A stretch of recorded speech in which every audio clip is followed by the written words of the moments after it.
Temu or Tame different? Temu is correct.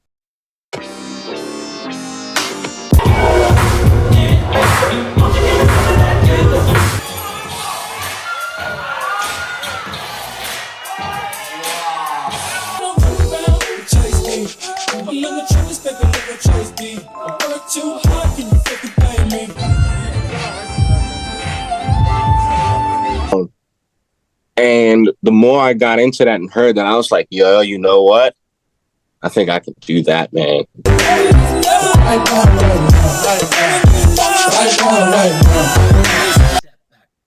How are you doing? I'm good, my brother. Thank you for having me, my man. Thank you. All right, man. I'm glad to have you here. For those who are tuning in, this is Temu. Temu or Temu? I've heard very different. Temu is correct. Yes, Temu is correct. Yeah. All right, Yep. Not that BS Chinese company that's trying to put disrespect on my name, son. I'm not. Got to change this, man. We got to take them down, man. Yeah, but you said the E like an A. Yeah. Okay, so it's Temu. Yeah. If you don't mind me asking, also, how do you pronounce your last name? So it's interesting. My last name is French. So technically it would be Bacot. You wouldn't pronounce the T. But French, you can see how that could have come about. So my grandfather's way of saying it is Bacot. Okay. Bacot. Because he's like, screw them. He's like, I ain't no damn French. So it's Bacot. Got you. So Temu Bacot. Yeah. All right, solid. Okay. I would like to start off with your humble beginnings. Where are you from? What's your background, if you are comfortable sharing that? Sure. So I was born and raised in New York City. I was born in Harlem, and spent most of my time in Harlem. My mother is a pro dancer. So she was a pro ballet dancer and done a whole bunch of other stuff too. Danced with other big modern companies. My dad, and she was also involved in theater and musicals and stuff like that. My dad is still a singer as well. So he was very much heavy into the, the vocal R&B groups and the doo-wop groups and stuff like that. And he was also somewhat of a street dancer. He was a club dancer. So he was around during the era of when the house dancers were really starting to build their repertoire of movements and vocabulary. And so he would, but at the same time, the both of them, they grew up, they were both born in the late 50s. So they grew up in the 60s, 70s. I was born in the 80s. So, right, 60s, 70s, this is the greatest time of funk music, right? So this is the era they grew up in, right? They cut from that cloth. My mother was on tour with Parliament Funkadelic for a little bit. Nice. Just hanging out, it was just like that it was just part of that lifestyle, right? So that was the music that they played all the time at home. It was always Earth, Wind and Fire, always, something around within that vibe. So at home, that's what I'm listening to. When I was in school, I jumped around to some schools a little bit. And so from, I think, elementary, stayed in one school for elementary, junior high school, I jumped around a little bit.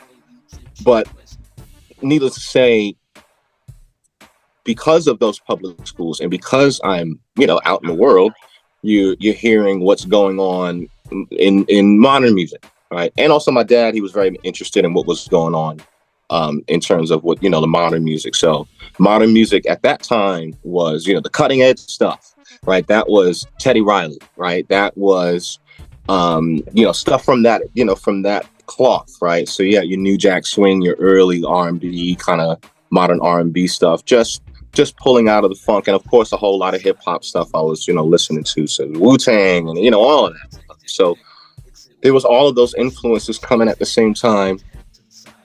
And then there was another stream of influences that was coming to me because my mother and my father, they separated before I was born. And so I lived with my mom And so to keep me busy, and try to keep me creative, she sent me to choir schools. So I started at the Boys Choir of Harlem for a little bit.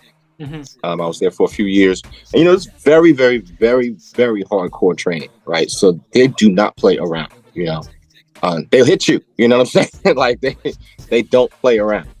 And so it was extreme training for a little bit at a very young age. Learn a little piano, but the more that I think back, that was probably the most crucial time for me to have a really deep, visceral, deep understanding of harmony. That was where I really started to get this this thought process of harmonies all the time, because that's the way that we practice. We had to learn our parts and maybe learn some parts that were adjacent to us in case we had to take over or something like that. And as you age and as you grow older, your voice changes. So you want to learn those different things. And so that kind of practicing started to flow into my everyday life in terms of how I would enjoy music. And so when I'm listening to music, I'm singing harmonies in my head or singing out loud on top of it. Or if I'm listening to something, I'm trying to analyze and break down what I'm hearing. I'm just playing by ear and just trying to figure out what am I hearing. And so that entire process of being in these choirs, I was in Boys Choir of Harlem, and I was also in another choir called the New York Young People's Chorus. Again, another really, really hardcore training. They weren't as mean, but they were definitely hardcore. So the both of them together, by the time I was 13, I had a really extreme professional experience. So we're talking Apollo Theater 3-4 times. We're talking Lincoln Center 3-4 times, Carnegie Hall 3-4 times, and all of the big popular cathedrals and churches around New York City. So it's very, very high level stuff. I was doing all that before I was, by the time I was 13. And then around 13, the moment actually was my dad took me to a studio. He had some friends that was trying to work something out, was trying to make something happen. And they were trying to get a house song together or something like that. And he brought me into the studio and he was like, maybe you can figure this out. And me and my dad worked a little bit on some songs here and there. I would play a little bit and he'd sing and write some stuff. So I'd seen a little bit of that process, but I'd never been to a studio, so that was the first time I really seen a setup and buttons and shit, And, well, I'm lying. I had seen some pro setups before with the choir, but in terms of a home studio setup, something that you can actually reach out and touch yourself without getting your hand slapped, so, and then at the same time, I was being trusted to try something. And so we're trying to make a house track and just worked out. I just knew the sounds. I was so familiar with the sounds that my dad liked. And I was like, cool, we can just make this happen. And it worked. And from there, that's when I realized, okay, I can actually put a whole thing together if I just have a couple of things that I need. And so I would say around that time, I was also playing with DJing. I think I had forced my mom to get me a couple of some, little cheap setup. I was very much into watching all of the heavy turntablists with all the tricks and stuff like that. I see, yeah. But right, and so I was really interested in that. But at the same time, I had this deep, very deep thoughts of mixing songs. And so, while as much as I was interested in watching these guys and doing all these tricks, at the same time, I was like, man, I actually really need like 4 or 6 turntables because I got some wild ideas. And that was another kind of thing that kind of made me realize this production thing might be it, because then you have an infinite amount of turntables, right? And so that was when I got my first sequencer, my first little keyboard, and I put like 6 tracks of stuff together. I had a tape player. And from there, I was kind of, just kind of recording stuff, making some tracks. I had some friends at the time where we was hanging out a lot. We love Wu-Tang, and so I had one hand in the real hip hop thing and one hand in this really funk and R&B thing in terms of my thought process. Jay Dilla's out at this time. D'Angelo is out at this time. We had already went through a whole thing with Michael Jackson, listen to his sound. So all of that is, kind of stirring up in me. I'm trying to find this sort of place that I felt like I belonged. Mm.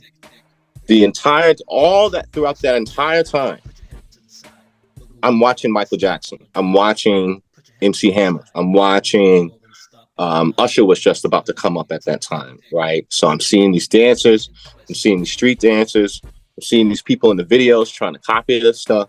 My dad, he gave me a couple of pointers. He showed me a couple of pops. He showed me a little bit of locking. He just didn't know what it was, but I got to see it in person. Mm-hmm. And then yes, the Harlem Shake came along. So Harlem Shake came along, and that was an amazing time because that got me to the clubs, that got me out, battling. I was battling folks, I don't know, there's this kid who went viral way back in the day, with the old school G-Dep video, the classic G-Dep video, Make This Money. I battled that kid, at the skate key, so I got to really be part of that, and that was amazing because while that was happening, the Harlem Shake thing was blowing up. There was a style called the boogie. It was basically called boogieing. Yeah. That had been riding up and down in terms of his popularity. And the Harlem Shake got real popular and it kind of like knocked it off a little bit. But then as the movement vocabulary of Harlem Shake got a little bit stale, people started incorporating waves and popping a little bit into Harlem Shaking. And I was like, oh, wait a minute, I think I really like this stuff. And so I was paying more attention to the boogie dancers again. Mm-hmm. And I think it was at some point, there was a point where I was making some waves a little bit locally with the dancing. I was making a little bit of waves a little bit locally with music and just kind of like getting people into my sound and stuff like that. Maybe had a show here and there. And then one day my mom took me down to Broadway dancing. Because again, she was a pro dancer. She know all these people, she's free classes, all this stuff. And so she takes me down to Broadway dancing. I must have been, I don't know, 15 or something, 16. And introduced me to Brian Green. Yes, Brian Green. Yeah, the house dancer. So Brian Green, he's like hottest teacher at the time, one of the hottest street dance teachers at the time, at Broadway Dance. I came there and he had never seen Harlem Shake, at least up close. He had never really, it was one of his first times being really introduced to that. And so I came and showed him what I was doing. And he loved it. But I also told him I really was interested in popping, and more of the stuff that Michael Jackson was doing. And he was like, well, you need to meet Jazzy J. I was like, oh, who's that? And then he sends me to his class. And obviously your brain breaks, right? Watching this guy. But then that was the beginning of me actually learning real pop, right? And getting really introduced to this whole repertoire and catalog of funk music that I didn't really get that deep. My parents was into it, but they wasn't like that deep, into this whole catalog of funk music. So between Brian Green, Jazzy J, another dancer named Specs, brilliant locker, house dancer as well. And so they kind of coalesced around me and gave me some pointers and gave me some guidance. I took that and I think, yes. And so they're the ones that introduced me to the Electric Boogaloo. So Brian Green, Jazzy J introduced me to this concept of the Electric Boogaloo. I didn't know what that was.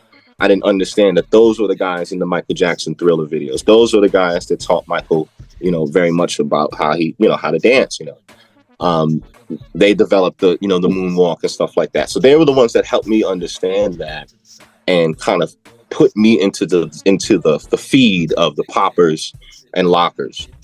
Helped me, got me understanding Mr. Wiggles and Poppin' Pete and all this stuff. Right then and there, around that time, internet is coming up. YouTube is just about to start up. But you had Wiggles and all this stuff. Wiggles, Electric Boogaloos. They had footage online. Just kind of around in forums, stuff like that. And I would hear a lot of music that I'd never heard before, old classics. But then every now and then I'd hear something that I've never, ever, ever heard before. And I would never hear it ever again unless I watched those videos. Wouldn't hear it in the radio, would never make it anywhere except for those kinds of videos. They're mostly their performances or sometimes a battle, but usually a performance. What the hell is this? And I came around to finally realizing there was pretty much one artist that was behind this really unique stuff that was happening, and his name was Slick Dog.